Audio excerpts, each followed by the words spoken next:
isang tiyempo gera, ara na daang rilo. Di, sige be, anong pulos ka tower? Paano na nag-history ang tower? To understand the purpose of Halandomon Tower, we need to learn our own history, basic engineering, artist perspective, and how the government process works. Let's base everything on facts because facts matter. Let's leave the politics behind. This is not about the political color, this is not about the red, and this is not about the blue. This is about us, Bacoleños, our rich cultural history. Hold on, sugar! Daddy's got a sweet tooth tonight! Let's talk about the city's history. President Manuel L. Quezon signed the special charter for the city of Bacolod on June 18, 1938. And the date of the inauguration of Bacolod was rescheduled thrice tungod sa malain nga tiyempo. It was rescheduled on September 30, October 5, and on October 12. But on October 19, 1938, kay nagmayo ang tiyempo, it was the day that Mayor Montelibano Sr. took his oath of office and the city of Bacolod was inaugurated, and for 80 years, Bacolod nun celebrates its Charter Day every October 19, which is historically incorrect. That's why on September 10, 2018, House Bill 7044, authored by Congressman Greg Sataya, declaring June 18 as Bacolod City Charter Day and was unanimously approved by the Senate. Changing the date of the Charter Day of Bacolod from October 19 to June 18 is a matter of correcting a wrong with legal and historical basis, and it is not about politics. And I quoted that from Mayor Bing, which he is absolutely right in that statement.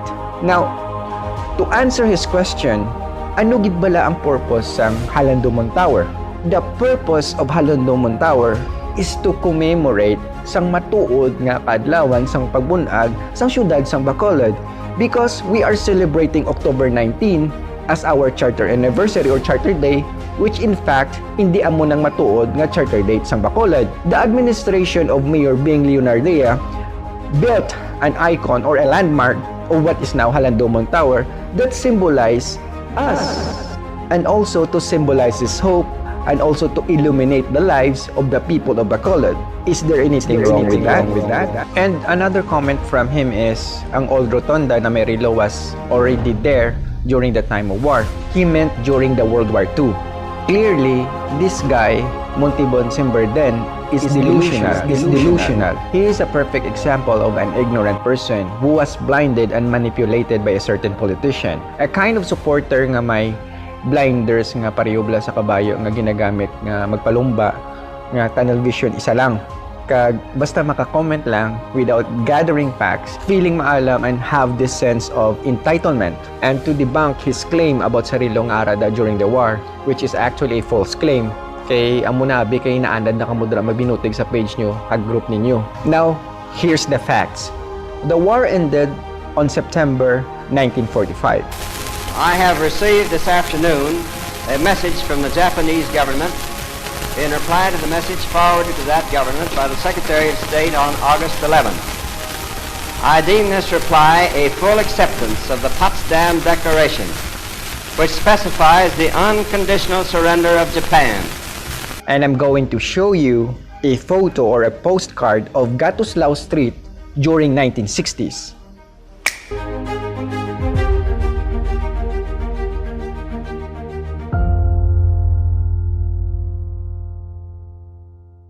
As you can see in the photo, there was no structure.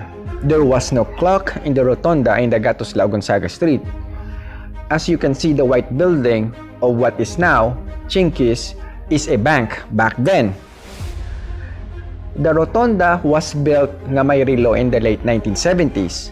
To the Bacolod historians, correct me if I'm wrong. This is just my presumptions because I don't have time to dig in the archives in PIO and tourism, but I will be happy if you can give me the exact date kung when napatindog ang rotonda.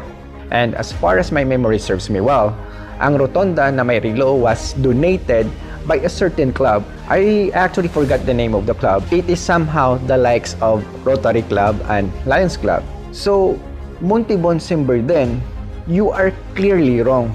pwede ka na siguro mag-obra time machine para i-alter mo ang history para ma-prove mo ngayon sakto ka. You're making yourself a laughing stock. Now, let's go to another question. Nga dirigid sa may rotonda, sa may plaza na yon ginpatindog ang Halandomon Tower, nga hindi sa iban nga lugar sa Bacolod. So as we all know that Gonzaga Gatuslao Street is in the heart of the city. Kag dira gatipon ang tao and the center of business and commerce. As what I have mentioned, Halandomon Tower is a symbol of Bacolod. Alangan ibutang mo somewhere in Sumag or somewhere in Bata, wherein the center of commerce and business is in the downtown area. And that makes sense nga dira patindog ang Halandomon Tower. Let's refresh our memory. Way back then, ang rotonda nga may rilo wala na ginasapak. Ginatinira nila sa mga rugby boys, mga prostitute, kag mga malaing nga elemento kon gabi. Now, when the administration of Mayor Bing took a step to beautify and develop the area, do sila pa nga nagagwa nga malain sa ila ginhimo. Mas maayo daw nga gin-renovate ang old rotonda and ginpakayo ang rilo to preserve the history. What historical significance? Nothing. If there is one, then prove me wrong. So they are satisfied sa amo lang ina. No development. Let me tell you something. We Negrense, Bacolodnon, have a sense of pride. We Negrense, Bacolodnons, always have a taste for greatness. We Negrense, Bacolodnons are among the rich people in the Philippines. The sugar barons and the sugar industry had the biggest contribution in the Imperial Manila during the Spanish until the Marcos era. We even quoted as sa Negros, ginapiko kag ginapala ang kwarta. And I still believe that. It may not applicable in today's generation, but that was us Bacoleños. That is our history. That is our culture. We are visionary and we are driven to succeed. I'm going to tell you a story. This is not a myth and I am not going to name names. But mga tumandok nga taga Bacolod knows this Don. This Don is one of the rich. Kag when he smoke, ang kwarta nga papel amoy na iya ginasinde sa iya nga sigarilyo.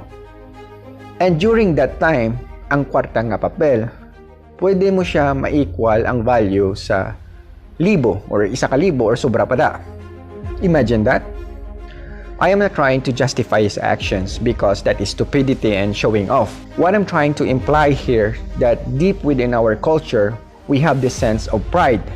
In short, tikalon taya. And we always wanted to achieve excellence. And being a Bacoleño, we are not just contented sa amo lang na. When we think of buying a Calesa, we Bacoleños think of buying a sports car. When they think of building a small bridge, we think of building a bigger bridge. We Bacoleños have this kind of pride. We are not contented sa amo lang na. Why not build a tower, an icon, a landmark that represent us, that represent of continued development of the city of Bacolod? And that makes sense. Now, let's talk about basic engineering and architecture of the tower. And the question is, nga wala gid pataasan, nga hindi solid ang pagkaobra sa structure. This multi-layer tubular structure made of light concrete materials was designed for the safety of surrounding structure and also an earthquake-proof. Hallowed ang sasulod para sa mga wiring, circuitry, and maintenance of the tower. It was built by light materials to support ang structure. Kay kung bugat kag solid ina, dako man ang kaunon ka footing or base kag masakop ang alagyan hasta malabot sa chingkis.